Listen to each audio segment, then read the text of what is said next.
What's going on, everyone? It's Travis Brown with the Eagle. I'm here with Robert Cessna. We're here at Kyle Field. Just got done talking with Jimbo Fisher and players after that 10-7 win in Colorado, a couple days after it, leading into the New Mexico game here this weekend. Of course, the big news, Haynes King, Jimbo Fisher said, suffered a fracture in his tibia, underwent surgery. He said he won't know exactly what his timetable is for return, but he's going to get healed up. They wouldn't put him back out there until he's healed up. So it is Zach Calzada moving forward with Blake Bose behind him. Cease, as far as King goes and that news, what was your takes and where do the Aggies sit moving forward?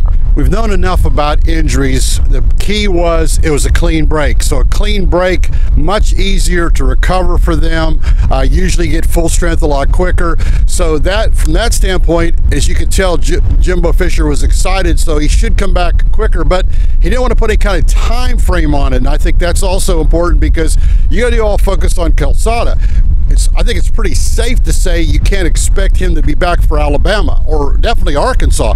So if they're going to win, you know, be in a position to make the college football playoff, they're going to have to do it with the Calzada. Another interesting thing that he said is Eli Stowers, a guy who was kind of in that running with Calzada and Haynes King, is a guy that moved to tight end during fall camp. He has been taking reps both at tight end and quarterback, Jimbo Fisher said, so that could be another option should Zach Calzada get injured or something happen on that front.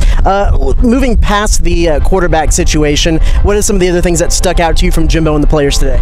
I think they also wanted to brag about the defense. And if you play defense, you can beat just about anybody, be in the game with anybody.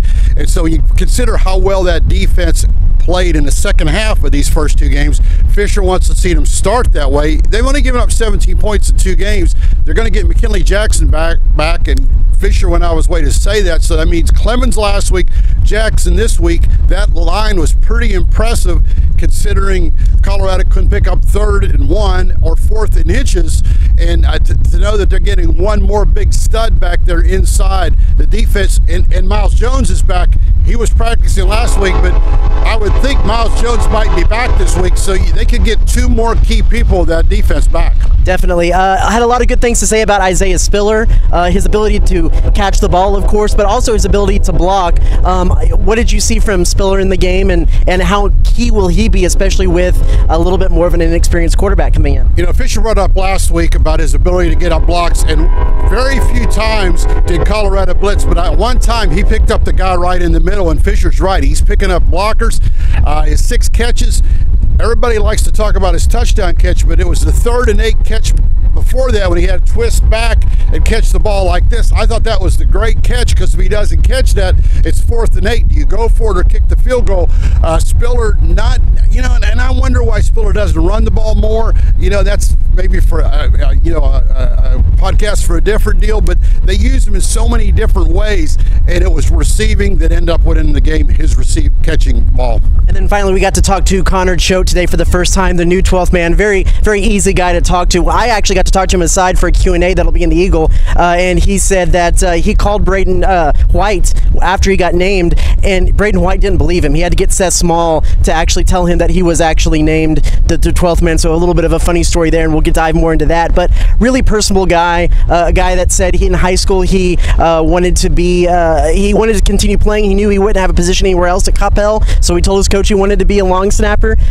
We've gotten to talk to a lot of 12th men. What was your take on our first conversations with Connor? Well, once again, this is how they hold themselves. You think about the guys before him.